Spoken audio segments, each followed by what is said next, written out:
ॐ सहनाववतु सहनौ भुनक्तु सह वीर्यं करवावहै तेजस्विनावधीतमस्तु मा विद्विषावहै। ॐ शान्तिः शान्तिः शान्तिः। हरि ओम।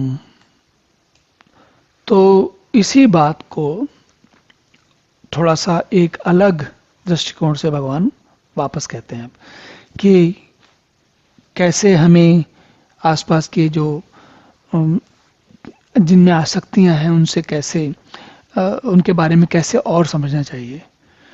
तो भगवान क्या कहते हैं, ये ही संस्पर्शजा भोगा दुख योनव एवते आद्यंतवंत कौन्ते न ते सुरमते बुधा।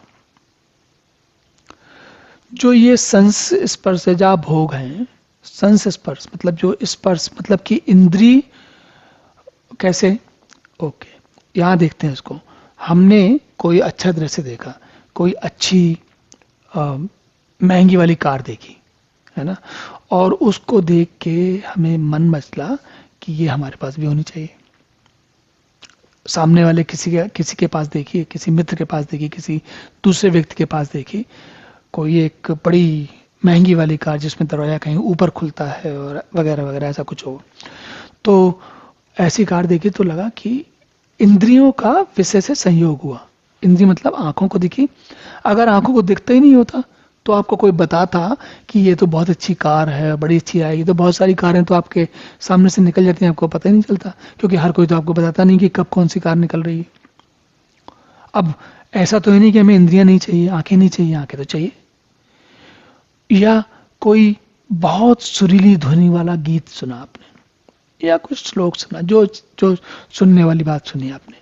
अब आपने कान आपके काम करते, आपने सुन लिया, और जैसे ही इंद्रिय और विषय का संयोग हुआ, बात का विषय मतलब वो बात, वो टॉपिक है ना, उसका जैसे आपस में दोनों मिले एकदम से फ्यूजन हो गया। क्या फ्यूजन हो गया? चिपक गया दोनों। कैसे? अब वो अटक गया, उसको लगा कि ये हमको सबको लगता है, मैं भी उन्हीं स्थितियों से गुजरा हूँ। ऐसा नहीं है कि कोई हम सभी उसी स्थिति से गुजरते हैं। तो विषयी पुरुषों को अब कोई कार अच्छी दिख गई तो उसके बारे में सोच रहे हैं। अगर भगवान ने पैसा दिया है तो सोच रहे हैं कि ले आए जाके, कल ही ले आए जाके, कि परसों ले आए जाके, तुरंत बुक कर दें वगैरह, ऐसी समस्याएं आती हैं। या आपने कोई विषय चाहा, कोई काम चाहा, इंद्रिय ने कोई चाहा, वो मिल गया तो आपको बड़ा अच्छा लगा। लेकिन कल को आपने एकदम बिल्कुल नई कार खरीदी और कल को कोई दूसरी कार वाला या कोई दूसरी कोई चीज, कोई पत्थर, सड़क पे चलता हुआ कोई छोटा सा पत्थर की टुकड़ी, उसने उसका रियर व्यू मिरर या सामने वाला ग्लास, उसमें स्क्रैच लगा दिया, खराब कर दिया। अब क्या हुआ? वो जिसमें बहुत ज्यादा सुख हुआ था उसी में ही बहुत ज्यादा दुख हो गया। अब आपको गुस्सा आएगा कि अरे ये क्या हुआ, अब ये सरदर्द होगा। अगर आपने कोई विशेष कार कहीं दूसरे विदेश से मंगवाई है, लंबरगिनी टाइप की, तो पता लगा उसका शीशा बदलने के लिए भी वापस इटली जाएगी और पता नहीं क्या होगा। तो कुल मिलाकर जो इंद्रियों के विषय जो सुख करते हैं वही दुख भी देते हैं। और सबसे आनंद की बात क्या है, ये आदि अंत वाले हैं। आद्यंतवंत, आदि मतलब शुरुआत और अंत मतलब जो खत्म। कोई ऐसा सुख नहीं है जो ऐसा नहीं हो सकता, कोई ऐसा सुख आप दुनिया में नहीं ढूंढ सकते जो कभी ना कभी शुरू ना हुआ आपकी लाइफ में। संभव ही नहीं है। मान लीजिए कि आप ऐसा तो संभव है नहीं कि आप जब 2 महीने के रहे होंगे, जब आपकी आयु केवल 2 महीने की रही होगी, तब आपको नहीं पता चलेगा कि कौन सी लंबरगिनी और कौन सी कार और क्या होनी चाहिए और नहीं होनी चाहिए, है ना। तब नहीं पता चलेगा आपको। पता कब चलेगा? जब थोड़ा उम्र बढ़ जाएगी, थोड़ा समझ में आना शुरू होगा। तो इसका मतलब है उसका आदि मतलब कि आरंभ आपके जीवन में तब हुआ, उसके पहले नहीं था। अगर आपको पता ही नहीं कि लंबरगिनी या फरारी जैसी कोई कार होती भी है, तो आपको वो समस्या तो नहीं होगी ना। तो अब क्या हुआ?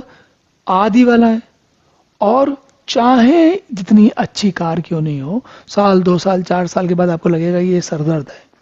और अब अगर भगवान ने आपको इतना पैसा दिया है कि आप दूसरी कार खरीद सकते हैं, तो आप क्या करेंगे? अब लंबरगिनी हटा के फरारी ले लेंगे। फरारी हटा के डुकाटी ले लेंगे या कोई दूसरी ले लेंगे, पता नहीं कौन सी, पोर्सा ले लेंगे, है ना, या जो भी मर्सिडीज ले लेंगे, जो भी ले लेंगे, मुझे नहीं मालूम क्या ले लेंगे, लेकिन आप जो भी लेंगे तो क्या हुआ, आदि और अंत, आया और गया, आद्यंतवंत, ये बात, इसको क्षणिक कहते हैं, मतलब जिसका आरंभ होता है और जो खत्म भी होता है। तो ऐसी चीज को भगवान कहते हैं कौन्तेय, कुंती पुत्र अर्जुन, बुद्धिमान पुरुष इन चीजों में नहीं उलझता। और मैं समझता हूं कि हम में से आज के समय में सन 2023 में लगभग सारे समझदार लोगों को, जो थोड़े से भी समझदार हो गए, उनको ये बात आसानी से समझ में आती है।